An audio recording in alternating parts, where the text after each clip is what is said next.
नमस्कार। मैं डॉक्टर दिनेश पाल, सहायक प्राध्यापक हिंदी विभाग, नंदलाल सिंह महाविद्यालय, जैतपुर, दाऊदपुर, सारण, छपरा, जो कि जयप्रकाश विश्वविद्यालय का एक अंगीभूत महाविद्यालय है। आज मैं स्नातक प्रथम वर्ष के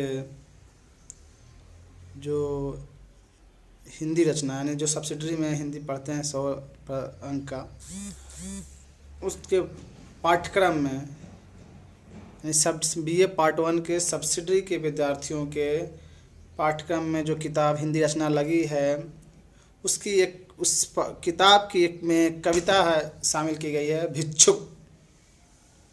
जो कविता की सूर्यकांत त्रिपाठी निराला की है। आज मैं इस कविता के बारे में बातचीत करना चाहता हूँ। पहले सूर्यकांत त्रिपाठी निराला, जिन्हें महाप्राण भी कहा था, महाप्राण, क्रांतिकारी जैसे उपाधियों से नवाजा गया है, उनकी कविता को देखते हुए सूर्यकांत त्रिपाठी निराला जी मुख्यतः छायावाद के कवि हैं माने जाते हैं। छायावाद के 4 स्तंभ के रूप में जिन कवियों का नाम लिया जाता है, उसमें जयशंकर प्रसाद, सूर्यकांत त्रिपाठी निराला, सुमित्रानंदन पंत और महादेवी वर्मा हैं। तो जो कि छायावादी दौर महावीर प्रसाद द्विवेदी के नाम पे रखा गया, द्विवेदी युग के बाद आता है। तो उस समय के कवि, छायावादी कवि सूर्यकांत त्रिपाठी निराला, जिनका जन्म 1896 ईस्वी में बंगाल के महिसादलरा जगह एक मेदिनीपुर गांव था, वहां पे होता है, जिसलिए उनका संस्कृत, बांग्ला, अंग्रेजी, हिंदी कई भाषाओं पे उनकी पकड़ थी। उनके साथ नियति ऐसी रही कि उनके कम उम्र में, या ये कहें कि परिवार में, उनका पिताजी का और पत्नी बेटी का देहांत बहुत कम समय के अंतराल पे हुआ, जिसके कारण वो लगभग टूट गए थे। और अपनी बेटी सरोज के याद में सरोज स्मृति जैसी कविता भी लिखे हैं, जो लंबी कविता है। उनकी तो निराला जी की मृत्यु 1961 ईस्वी में होती है। निराला जी कविता के साथ साथ रेखा चित्र, आलोचनात्मक उपन्यास भी लिखे हैं। उपन्यास उनका अप्सरा, अलका, प्रभावती, निरुपमा है। तो कहानी लिली, सखी, चतुरी चमार, सुकुल की बीबी, चतुरी चमार तो बहुत ही चर्चित कहानी रही है उनकी। रेखा चित्र में कुल्ली भाट, उसे लोग आत्मकथा के रूप में भी देखते हैं, उनकी जीवनी के रूप में भी देखते हैं, आत्मकथा ही कहिए। बिल्लेसुर बकरिया। तो उनकी पत्रिका के संपादक भी रहे, मतवाला समन्वय पत्रिका के, और उन पर विवेकानंद जी का रामकृष्ण मिशन का जो परमहंस रामकृष्ण मिशन जो था, वह से जुड़े विवेकानंद का उनके ऊपर प्रभाव पड़ा। और उन्होंने बहुत सारी कविताएं लिखी। निराला की साहित्य साधना तो बाद में बहुत मशहूर हुई। उनकी भिक्षुक जो कविता है, वह छायावादी नहीं बल्कि प्रगतिवादी चेतना की कविता है। प्रगतिवाद जो 1936 से शुरुआत माना जाता है भारत में और हिंदी साहित्य में, तो प्रगतिवादी चेतना से लवरेज कविता है। और मैंने इस कविता को इस समय इसलिए चुना है क्योंकि इस समय देश की आबो हवा कुछ, क्या पूरे विश्व की आबो हवा कुछ वैसी ही है। क्योंकि भिक्षुक तो नहीं, भिक्षुक की क्या दशा दिशा है आज के समय में, यह तो मैं नहीं बता सकता है भिक्षुक, क्योंकि उसमें कोई रिपोर्टिंग या मीडिया में या कुछ सोशल मीडिया में ऐसा नहीं दिखता। लेकिन हमारे देश के श्रमवीरों, जिन्हें मजदूर श्रमिक के शब्द से संबोधित किया जाता है, उनकी हालात कुछ भिक्षुक कविता से ही मिलती जुलती हो गई है। कुछ वैसा ही आज वो देखने को मिल रहा है सड़कों पे, रेल की पटरियों पे, या जहाँ, जो कि निराला जी भिक्षुक कविता में एक भिक्षुक का चित्रण करते हैं। कविता की शुरुआत होती है, वह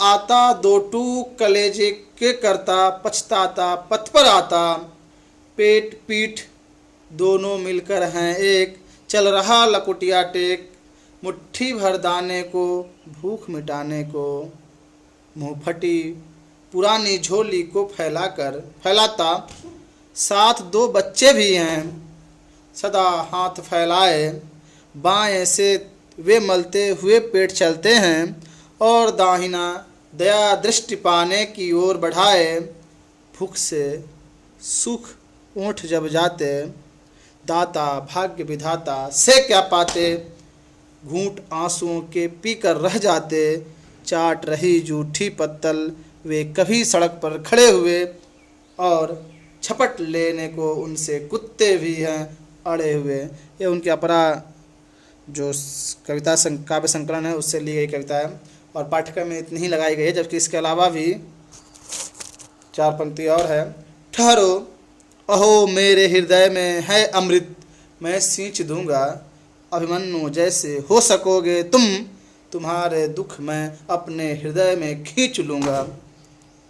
यह बहुत ही मार्मिक कविता है जो कि एक भिक्षुक की रेखा चित्र यानी चित्र भी अपनी प्रस्तुत कर रहे हैं कवि, और उसमें उनके 2 बच्चे हैं और भिक्षुक का चित्र ही ऐसा है कि एकदम भूखों से एकदम तड़प, बहुत दिनों से इसे भूखा पड़ा हो, उसका पेट पीठ सब मिलकर एक हो गया हो और किसी लाठी के सहारे चल रहा हो। साथ में 2 बच्चे भी हैं जो एक तरफ से अपने भूख की आग से पीड़ित पेट को सहला रहे हैं, तो दूसरे हाथ से जिसको देख रहे हैं उसके सामने पसार के कुछ पाने की उम्मीद से लालायित हैं, लालसा रखते हैं कि कोई शायद कुछ दान कर दे, और कभी देख के उससे पीड़ित होता है। वह आता 2 टूक कलेजे के करता, पछताता पथ पर आता। यानी भिक्षुक को देखकर कवि कहता है वो आता है तो कवि का हृदय जैसे लगता है 2 टूक कलेजा, कलेजा 2 टुकड़ों में विभाजित हो जाएगा। यानी इतना असहनीय दुख है।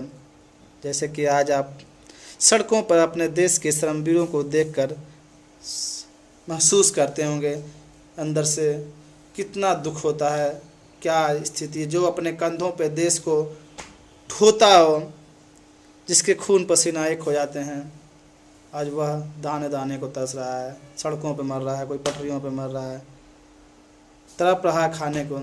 खैर 2 टूक कलेजे के करता, पछताता पथ पर आता है। यानी कलेजे के 2 टुकड़े कर देता है कवि का वो भिक्षुक की दशा देखकर। ऐसा पेट पीठ दोनों मिलकर हैं एक, ऐसा लग रहा है जैसे इतना भूखा है भिक्षुक, इतना बहुत दिनों से खाने को न मिला हो, उसका पेट और पीठ दोनों ऐसे मिले हुए हैं, इतना मतलब धसे हुए पेट हैं, जैसे लगता है दोनों एक हो गए हैं चिपक के। यानी एक लंबी समय से भूखमरी की दशा है, भूखे पेट की का बिंब है। चल रहा लकुटिया टेक, यानी वो सीधे चल भी नहीं सकता, चलने की क्षमता भी नहीं रही है, वो एक लाठी के सहारे टेक टेक कर धीरे धीरे उसका सहारा लेकर चल रहा है।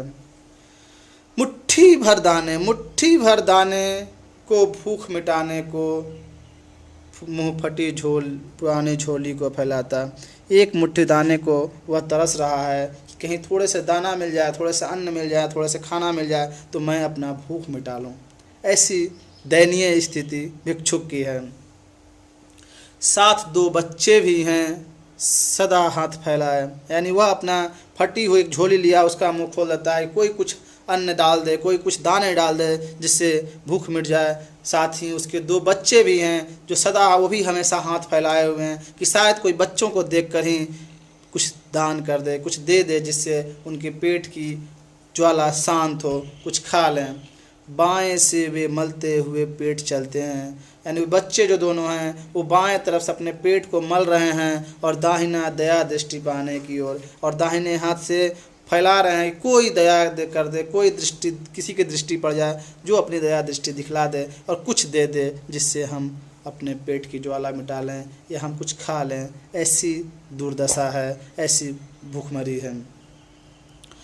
भूख से सुख होंठ जब जाते, दाता भाग्य विधाता से क्या पाते। यानी भूख के मारे उनके ओठ जो हैं सूख जा रहे हैं, लेकिन ये भाग्य विधाता क्या उसको मिलता है, क्या पाते हैं वो कैसे, उसी तरह कोई उन्हें देने वाला जैसे न हो, वो भिक्षा मांग मांग कर भी हार चुके हों जैसे। घूंट आंसुओं के पी कर रह जाते, चाट रहे जूठी पत्तल वे, चाट रहे जूठी पत्तल वे, कभी सड़क पर खड़े हुए और झपट लेनों को उनसे कुत्ते भी हैं अड़े हुए।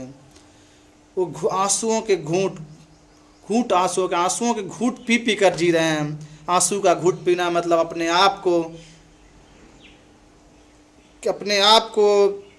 क्या कहे, मतलब सहन शक्ति जो होती है वो सहन शक्ति का चरमोत्कर्ष कर सकते हैं। मतलब अपने आप को मार कर, अपनी आत्मा को, अपनी इच्छाओं को दबा कर जीने को विवश हैं। चाट रहे जूठी, जो सड़क के किनारे जो जूठी पत्तलें पड़ी हुई हैं उसको चाट रहे हैं। सड़क पर खड़े खड़े होकर जब नहीं मिलता है कुछ अन्न, भूखमरी अपनी भूख मिटाने के लिए, तो सड़क किनारे जो पड़े हुए जूठे पत्तल हैं उन्हें चाटने लगते हैं। अफसोस कि वह पत्तल भी इतना आसानी से नहीं मिलता है, क्योंकि सामने कुत्ते भी अड़े हुए हैं। यानी कुत्तों से मुठभेड़ करना पड़ता है, उनसे लड़ाई करना पड़ता है, संघर्ष करना पड़ता है जूठी पत्तल चाटने के लिए। इससे बड़ी विडंबना मानव क्या हो सकती है किसी भी समाज के मानव के लिए। तो ऐसी दशा उस भिक्षुक के बच्चों की है, भिक्षुक की है। अरे ठहरो, अहो मेरे हृदय में है अमृत, मैं सींच दूंगा। कभी कहता ठहरो, यानी जूठी पत्तल चाटते उसे बर्दाश्त नहीं होता, तो कहता ठहरो मेरे हृदय में अभी है अमृत, मैं तुझे सींच दूंगा। यानी तुम बच्चों को अभी मैं सींचने का, अभिमन्यु जैसे हो सकोगे तुम। अर्जुन पुत्र जो अभिमन्यु, जिस बालक की वीरता को हमारे पौराणिक ग्रंथों में, हमारे साहित्यों में, महाभारतों में, महाकाव्यों में दिखाया गया है। कह रहे हैं हम अभिमन्यु जैसे हो सकोगे तुम, तुम्हारे दुख मैं अपने हृदय में खींच लूँगा, तुम्हारे दुख को मैं अपने हृदय में खींच लूँगा। यानी यह कविता एक ऐसी दशा को चित्रित कर रही है कि कैसे मनुष्य की, जो कि जीने को अभिशप्त है, यानी जिसे खाने को लिए कुछ नहीं हो, तड़प रहा हो, जबकि हर एक मानव का जैविक अधिकार है उसे भोजन मिले। तो हमारे समाज में एक तरफ मुट्ठी भर लोग पूरे संसाधन पे राज कर रहे हैं, तो कुछ लोग मुट्ठी भर दाने के लिए तड़प रहे हैं। यह कविता एक मानवीय चेतना की ओर संकेत करती है कि मानव अपनी चेतना विकसित करे और मानवीयता दिखाते हुए समझे समाज को, न कि निर्दयी बन जाए। और यदि कोई ऐसा दिखे तो हमें उसका सहयोग करना चाहिए। धन्यवाद।